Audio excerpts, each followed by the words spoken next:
Hi, everyone. Thank you for being here and for sticking around after lunch. I bet I will try not to bore you too much. So let's get started. So I'm going to be talking to you today about unblocking supply chain transformation, which is a topic that really we've been talking about for quite some time. But before we get started, let me tell you a little bit about myself. A lot of people don't know this, but I got my first job out of university in the food manufacturing sector, working in the wine industry in Latin America. And this was about 27 years ago, and supply chain looked very different then. We were more considered to be sort of back office, in the warehouse, logistics, sort of please don't come out of the dark. And I've seen the profession evolve significantly. Over the course of a career of 27 plus years, I have had the privilege and opportunity of seeing that evolution, but equally of talking to quite a lot of people. And as you can see, I'm kind of a busy person, and I have my fingers in a lot of pies, which gives me a great perspective on the supply chain industry. I'm also the co-founder and CEO of the Future Insights Network, which is a network of over 130,000 senior supply chain procurement digital leaders who engage with our content, engage with our events, engage with quite a number of things that I do. So the beauty of this group is that it's very varied. I've got people here from large-scale organizations, brands that you probably recognize there, and multiple countries, multiple industries, and really quite a number of them. So I'm also the host of the Transform Talks podcast.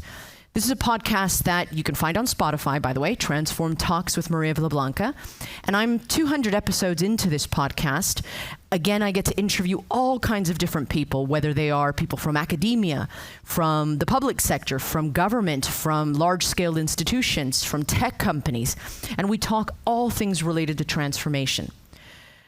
So it gives me, again, a unique perspective to be able to take you on a bit of a journey in the 19 minutes that I've got left, 19 and a half minutes that I've got left. And that is going to be about how we unblock transformation. But before we get into unblocking the transformation, I want to talk a little bit about how the supply chain industry has evolved. So bear with me. I know it's after lunch. I know it's a bit warm. And I'm going to give you a little bit of a history lesson. It all started in... No, I'm just kidding. Basically, we're going to take this in 3 chunks. We're going to talk a little bit about how the supply chain profession has evolved in a relative peaceful period of stability post-World War II, to the COVID years, you know, that big blip right there, and then what the supply chain industry and procurement is going to look like in the future. So let's talk a little bit about right after World War II. The world had stopped. Big crisis, and then we went into a period of a bit of stability. So what did that look like? Well, funnily enough, we had very little public acknowledgement of the supply chain and procurement profession. I call this my neighbor test. I don't know about you, but every time a neighbor would ask me what you do, I would dread that question. I would think, oh my gosh, I'm going to have to explain supply chain to them. They're not going to understand what that is. So that's kind of how it was. We had... It was very back office function based. Planes, trains, and automobiles and warehouses. That's kind of what people thought this was all about, right? A lot of decision making was cost driven, or actually, let's say this, solely cost driven. And that has changed a little bit. There was very little business or strategic involvement from the supply chain. It was just a question of doing and reducing costs. Lots of manual processes as well. I remember that back many, many years ago. Lots of manual processes. And I know this, this hasn't changed that much. Lots of Excel spreadsheets, by the way. Who here still uses Excel spreadsheets all the time? Yeah, exactly, me too. Yeah, I know, that hasn't changed. One of the other things I noticed is difficulty attracting and retaining top talent, low job satisfaction. This was based on a report that was done by the Association of Supply Chain Management of how things were looking back many years ago. Okay. Now we're going to go to the recent past. This blip, these last couple of years that have been very strange, haven't they? What have we seen in the recent past? Well, geopolitical issues. No big brainer. The COVID situation. This is, I mean, you can read the list. staffing shortages. We had truck drivers that nobody could find. Raw materials are also a shortage of them due to war or climate change or what have you. Extreme climate events, trade disputes, blah, etc. All of this is just what we're dealing with at the moment. Now, I think that this has created the perfect storm for supply chain transformation, because all of these things that are happening right here are also happening with the pace of technological change that is faster than we've ever seen it. It's as though every minute I look, there's a new tool, a new something or other that is just going to replace what we had. We also have changes in consumer behavior. These are also big macro forces and mega trends as well that are having an impact on creating, sorry, I'm just going to breeze through all these little highlights there, what I call the cocktail of crisis. Why do I call it that? I had the pleasure of interviewing Vineet Khanna, who used to be the Senior Vice President for Global Supply Chain of Nestle back in 2022. And he said something which stuck with me, which was, Maria, it seems like the world is drinking from a heady cocktail. And I just thought, no, this is not a heady cocktail. This is a cocktail of crisis. It's not even a black swan event. It's a flock of black swans. It's like the movie Birds. That's what the last 3 years felt like. Every little thing attacking us. And so it created this perfect storm of crisis, change, evolution. That's the world that we're living in right now. And so one thing I can tell you that this cocktail of crisis has done is that it's made supply chain go mainstream. Have you noticed this? You put on BBC, CNN, Sky, and people are talking supply chain. Isn't that fantastic? We also started to maybe get involved in the boardroom, get invited to have conversations on strategic value for the business. We noticed visibility efforts have substantially accelerated. People are being driven by whether they're consumers, whether they're ESG regulations, whatever it is. Visibility has become top of mind. Sustainability and ESG did take a bit of a backseat during COVID because we were all so busy crisis managing, but it is prime and one of the big drivers. We saw transportation costs go up, as of course everybody noticed that. And then I like to say that here are the big problems, problem with an S there that's floating. A lot of pressure on the supply chain, right? But it created a lot of opportunity with an ES there. As you can see, my formatting is a bit off. What I noticed is that the last couple of years exposed the cracks within supply chains. It exposed that antiquated methodologies and business operating models are just not going to cut it for this world that we live in now with multiple flock of black swan things that we're living in. So it's also what I've seen in terms of the opportunity is I've noticed through my many interviews that supply chain is highly influential in business strategy, highly influential. Whether it's procurement function, the supply chain function in general, manufacturing, business operations has become a very influential part in business strategy. So what's the supply chain of the future going to look like? I've just told you about the past, told you about the recent past. What does the future look like? So I'm going to ask you guys, predictions. What's a big prediction here? Anybody want to jump in and tell me what you think the supply chain of the future is going to look like? Regional? Could be, yeah? What else? Anybody? Come on, guys, jump on in. Yeah, more connected than ever. Real time. It's going to be filled with data. But I'll get into it. I wrote a slide. So, the supply chain of the future is a collection of autonomous micro supply chains. And this is from a report that I read, well, several reports, KPMG report, Gartner reports, and talking to people on a regular basis. Is the term supply chain even useful anymore? Is it really a supply chain? Or is it a supply chain ecosystem? Is this a living, breathing ecosystem of micro supply chains everywhere? We're noticing it's going to be powered by modular capabilities. It's going to be very data-driven. And resilience, we need to talk about resilience. How do you even build a resilient supply chain with the cocktail of crisis, with the pace of technological change, with consumer behaviors changing, with all of that? That is the perfect storm we are operating right now. And one of the things I like this is here is about taking decision making to a new level. The use of, large language models. How is ChatGPT? Has anybody here using ChatGPT? Yeah? Who's using it for work? Ooh, how are you using it, if you don't mind my asking? Yeah? Yeah? Yeah, what about you? Market research, yeah? What about Gen AI? I mean, who's using generative AI in their business at the moment? Yeah, exactly.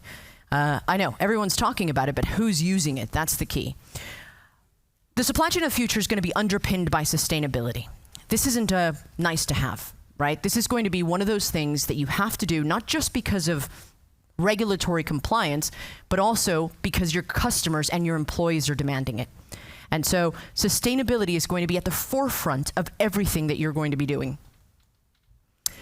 So, geopolitical tension, that big black swan stuff, that is not going away. It's going to be perhaps one of the biggest and most important points of the cocktail of crisis, right? Sustainable, hyper-customized offerings, and customer experiences are going to take priority. We've seen quite a lot of shifts to D2C, direct-to-consumer, companies that you never would have thought would be direct-to-consumer. I mean, I'm talking about companies that sell paint, or sell chemicals. This is a big change in operating models. Agility is the biggest driver of competitive advantage and resilience. That's a nice thing to throw around, but what does it actually mean? What does agility actually mean? How do you build resilience? What is it actually for? Talent, and more talent. So how do we, in procurement, supply chain, manufacturing, compete with the Googles, with the Yahoos, with the, amazingly cool companies that sell technology and have beanbags? How do we compete with that sort of stuff? Well, we need digitally literate talent, and we need them in an environment that is safe to fail and that can explore different types of innovations and different types of ways to fail.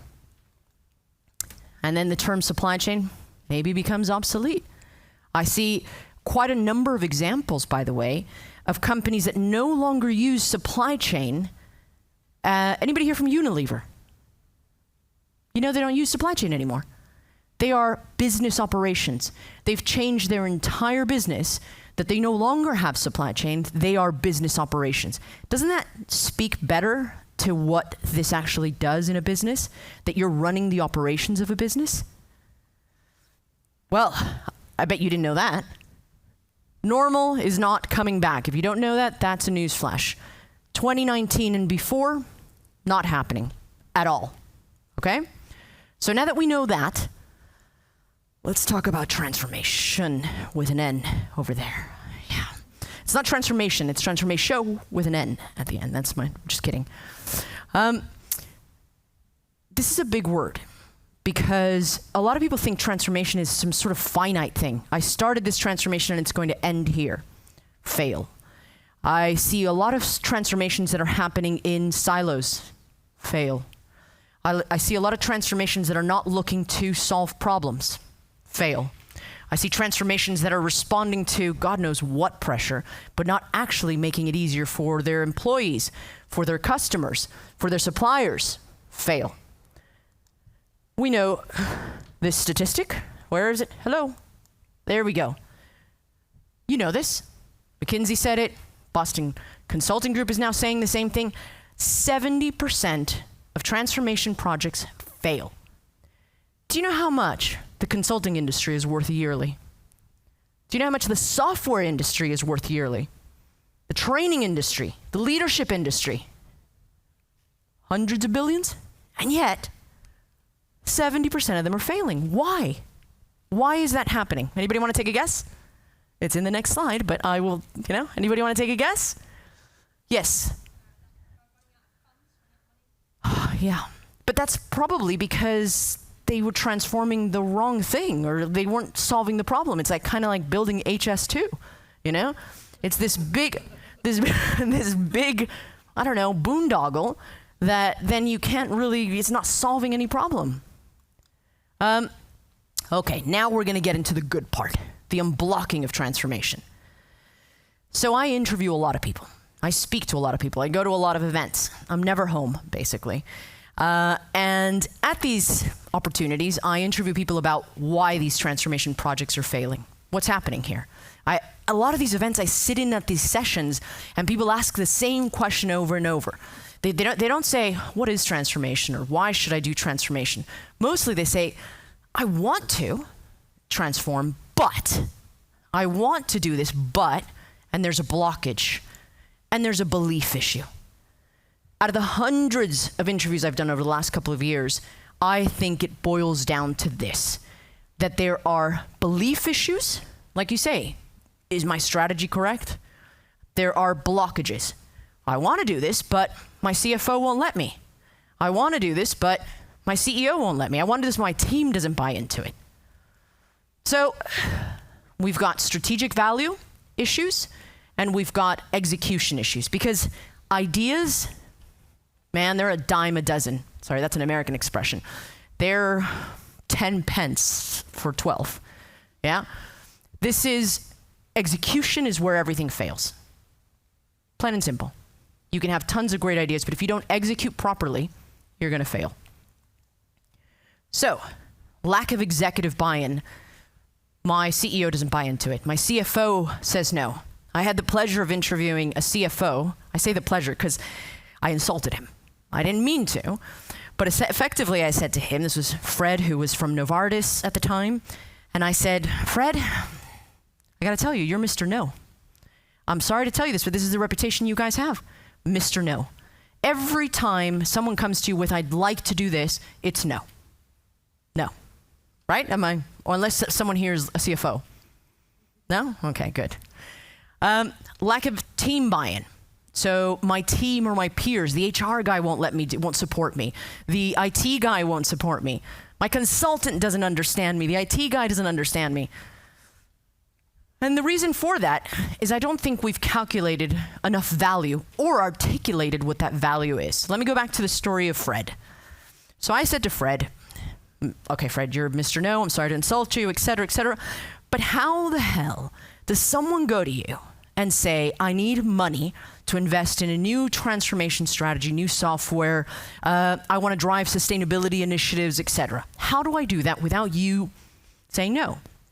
His answer to me was very simple. Nobody understands me. Nobody understands what makes me tick. And what made him tick was risk mitigation. And what makes most CFOs tick is saving money, but equally, they're willing to spend money. They're willing to spend a lot of money if it's going to be to drive corporate goals like sustainability or to mitigate risk. So how often are you, when you're approaching your CFO, talking about risk mitigation? It's not a test. But communication is one of these big issues. Articulation is one of those big issues. So let's talk about execution. Oh my God, 3 minutes left. Execution. Lack of autonomy or lack of culture. That is what happens here as well. I don't have the autonomy to make a decision, or more importantly, I don't have the culture that allows me to fail or that allows me to invest in different types of transformational strategies.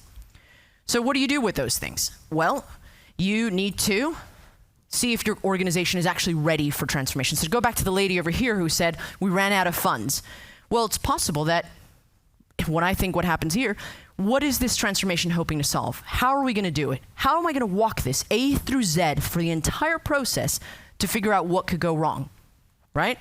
How am I going to assess the capability of my team, assess the capability of myself to handle this transformation?